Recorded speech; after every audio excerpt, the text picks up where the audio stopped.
Hello everybody, welcome to Raising Vibrations with myself, Simon. Today I'm going to be sharing with you my thoughts on this Mercury retrograde that's transpiring for us, and just giving an overall update on how I feel could be the best way to interact with this energy pattern, and just some tools and some ideas about what to use to integrate and why this would be actually quite a powerful Mercury retrograde in itself. Okay, so I really hope that you enjoy that.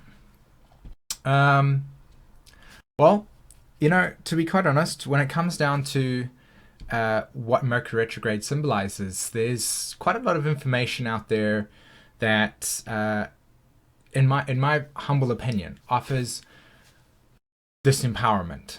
Okay, and I suppose maybe that's just how somebody interacts with it. That could be that case, and not everybody will interact with the disempowerment aspect of it. But I do feel like a lot of astrology is written in a way where we interact with it and then have to surrender to the process. Okay, this is happening to us.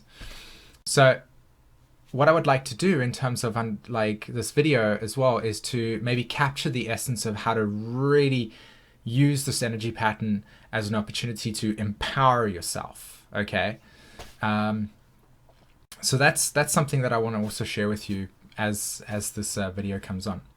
So Mercury retrograde in itself.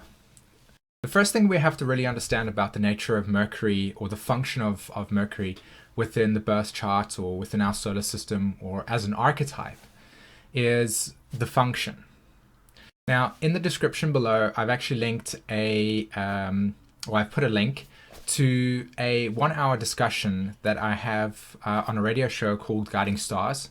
And this is by a fellow evolutionary astrologer called Kristen Fontana. And she's got loads of other evolutionary astrology, or astrologers, should I say, talking about different subjects and such. So if you're interested in that, that will be in the description. But this specific talk is linked to Gemini, okay? So if you want a really expanded perspective on Gemini itself, listen to that radio show, as well as, or that specific link, as well as the YouTube video, which is called Learn Astrology Gemini. Okay, so check that out there. It will be in the description. So Gemini, very, very quickly, is the function of how we gather information. Okay, it's how our left brain gathers all information in the external world, the existential world. And the way that we gather the information is through the process of what we have given names to. Okay, so if you stop for a second and look around you right now, if you scan your environment, you'll actually, when you scan your environment, observe how you are naming things. Okay, so for instance, for me, there would be a printer, there'd be all types of crystals, etc., or orgonites, and so on and so forth. There'd be the recording program or equipment. There'd be some lighting, and of course flowers and plants and such. Okay, now what I've done is I've used the Mercury function to communicate to you what is present for me in this current environment right now. Okay, that is what Gemini is. That is what Mercury is. It's that process of looking around your environment or the phenomena of reality and then conveying the objects, or first gathering the objects and then conveying them. All right, so you can get a sort of very deep understanding of what Mercury retrograde symbolizes. Now, we go through periods of our cycles where Mercury is gathering information. We're listening, we're having conversations with people, we're assimilating stuff, etc., etc. And then Mercury goes, okay, I've got way too much information now. I need to digest this stuff. And that's what happens. It's the process of getting to this point, stopping, and then going, the cup's full. I need to digest this into the intuitive aspect of myself. So it pulls it back. Now, remember something that's really, really fundamental to the nature of life itself, okay? Life is about the breath. All right, so we have Mercury direct, breathing outwards, energy going outwards, energy expanding, masculine energy. And then we have feminine energy, receptivity. And so therefore, retrogrades symbolize the process of coming back in, okay? Each planet or archetype itself has a different speed at which it operates. So for instance, Mercury goes retrograde 3 times a year or 4 times a year. And so that breath process is, do you understand? Okay. Whereas Pluto, for instance, is 6 months out of the year, which in some way, shape or form really does take up the equivalent of 3 Mercury retrogrades or 4 Mercury retrogrades. But the point I'm trying to make is that that retrograde is, and then as it goes direct, okay, because the archetype is slower. Okay, it has more deeper effects. Of course, if you're just excavating on the top of the ground, it's very easy and it's fast. Whereas if you're excavating at the bottom of under lots of earth, of course that is going to take a longer period of time. Do you see how that process works? So, coming back to Mercury retrograde. Mercury retrograde's inhalation, it's coming back inside, is that process of taking all of that gathered information and communication and reading and writing and learning, etc., and going, I'm going on holiday and I'm going to dump it all into the right brain. Okay, I'm going to put everything into the right brain, which is the creative, intuitive aspect. And this is where we spend time in that right brain, very reflective. So the key here with Mercury retrograde and with most archetypal structures, but particularly Mercury retrograde, is reflection, okay? And so it's about not giving yourself new information, but reflecting upon the information that you've already gathered and ironing it out. So it has this function that's connected to Virgo, where whatever you have been doing over the last sort of 3 months that Mercury hasn't been retrograde, it's a process of going, okay, I missed that over there, I've got to cross that dot there, I've got to edit this over here, so that when you move forward after the Mercury retrograde has happened, all of the stuff that you've assimilated becomes very clean, pressed, aligned, intuitive knowledge, okay, versus just mental memory. And that's what happens. It's that process of dumping everything from the left brain into the right brain, and so that it becomes intuitive knowledge. And so a great example that I could illustrate or use to illustrate the process of intuitive knowledge would be, you pick up a book and you learn all the left brain stuff in your exam book, etc. And then what happens is you close the book and you then reflect upon the stuff. Okay, what does it mean? How does it work? Etc. etc. When you go and write the exam, that book with all the information on that linear data, fact, Virgo, that Gemini stuff is not present with you anymore, and you have to write from memory/intuition. Okay, so it's that process of taking, and that becomes your own digestion of that process. It's how you've digested the information. So you're digesting. Okay, you're digesting stuff. The way that I would access this Mercury retrograde in the context of your life is slowing down, paying some attention to some of the things that are coming up for you at this stage that require you to revisit. I'll give a personal example from my own life at this stage, and probably many of you have got the same thing. You've recently moved. You've recently relocated yourself, and in that relocation process, a lot of the chaos has been dealing with many things that you wouldn't necessarily deal with because your routines are very cyclic. Whereas when you've moved, there's lots of things all over the place. You're going to put this over here. You're going to try that out there. It's a new route to the store, for instance. You know, there's different behavior patterns. And in those different behavior patterns, some of the stuff that you might not have had time for to do is now becoming more available to you. Okay, it's like it's because everything's obviously slowed down a little bit more, that there's an opportunity to revisit maybe the article that you haven't finished writing, or you haven't managed to completely and utterly set up the living room area the way that you've wanted it to. So as much as that's not assimilating information, you're getting the point that I'm trying to make. There will be things that will come up for you that just need that I to be dotted, that T to be crossed, etc. The final things to be put into place, and so on and so forth.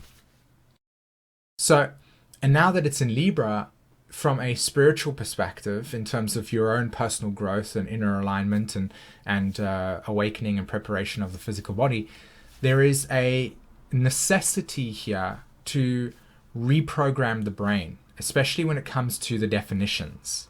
Okay. Now, again, I use this example or should I say, yeah, I use this example to clarify what I mean about the rewriting of definitions. Because currently at the moment, Pluto is actually squaring Mercury, okay? And Pluto, of course, or should I say Capricorn in itself, is the definition.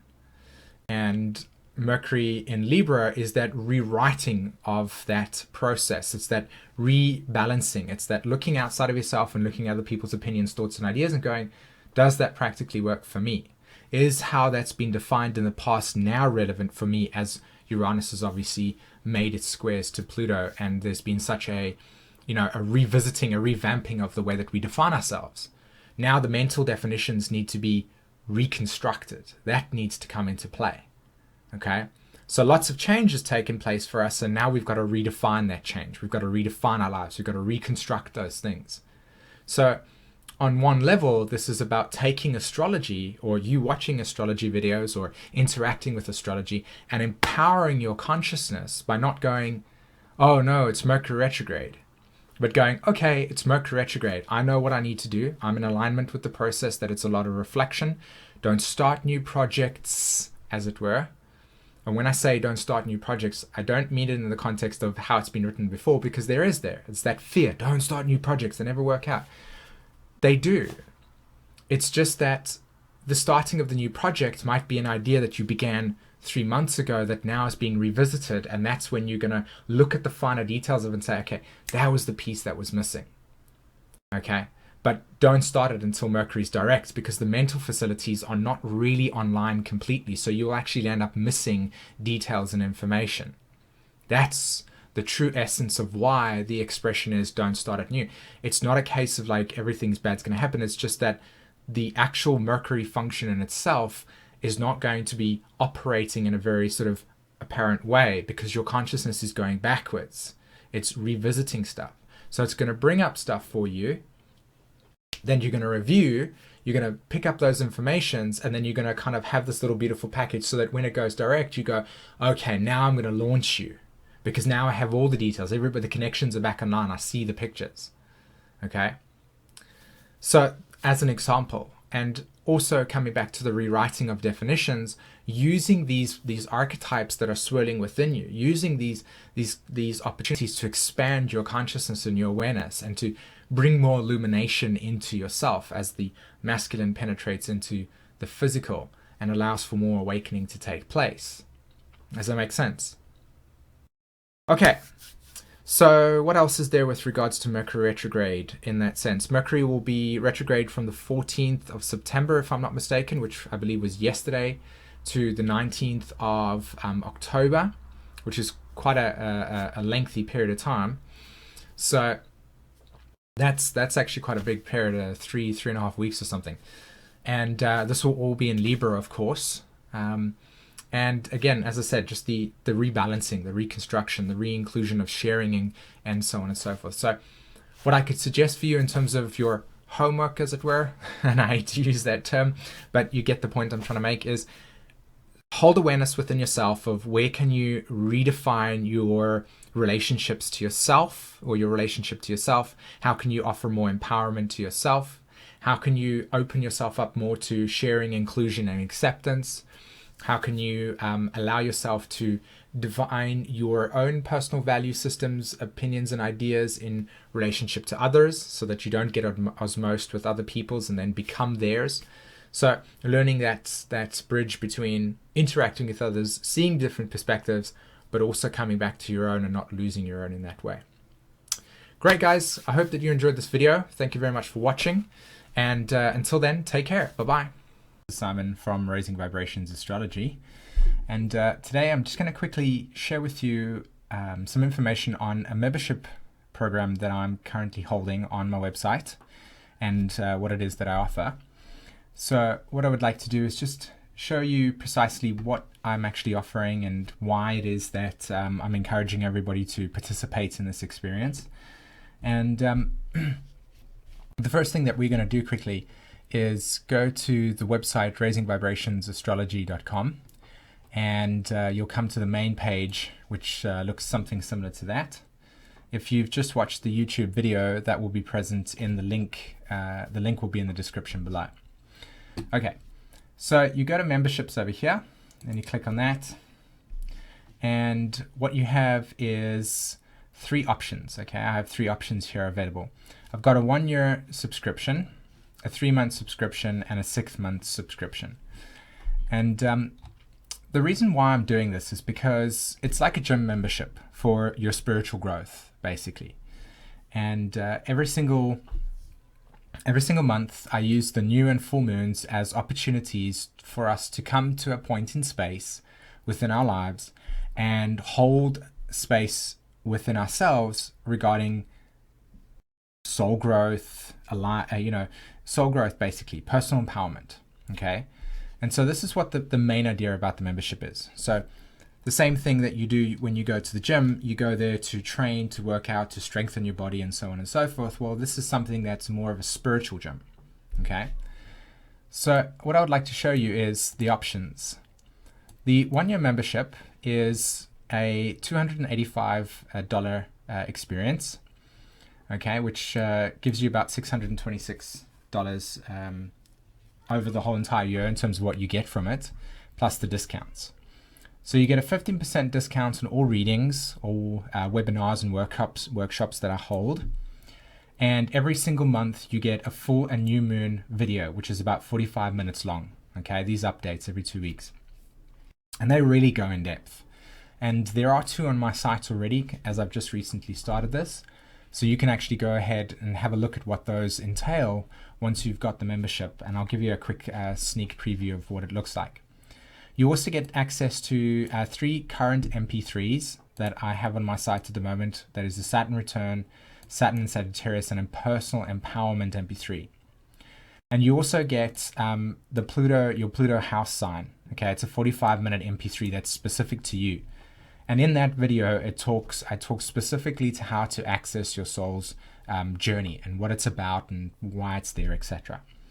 And then on your birthday, you get a live solar return reading. Okay. So that's what the 1-year membership is. It's a fantastic package in the sense of what I give in terms of what you give back to me in return. And so that's what that is. The 3-month membership is something where it's $55. And you basically get the new and full moon reports every 2 weeks, and you get access to the 3 MP3s. Okay. The 6-month is $95, and again the same thing: discounts on all readings, webinars, workshops, and of course you get the full and new moon updates. Right. Access to the 3 MP3s, and of course your Pluto house and sign. Okay. Now, once you've actually signed up and made your payments and subscribed to the membership, you'll have access to these 3 tabs: MP3s, full moon and new moons, workshops, and your solar return. When you click on the solar return, it will take you to a place where you go and book that in on your birthday, of course.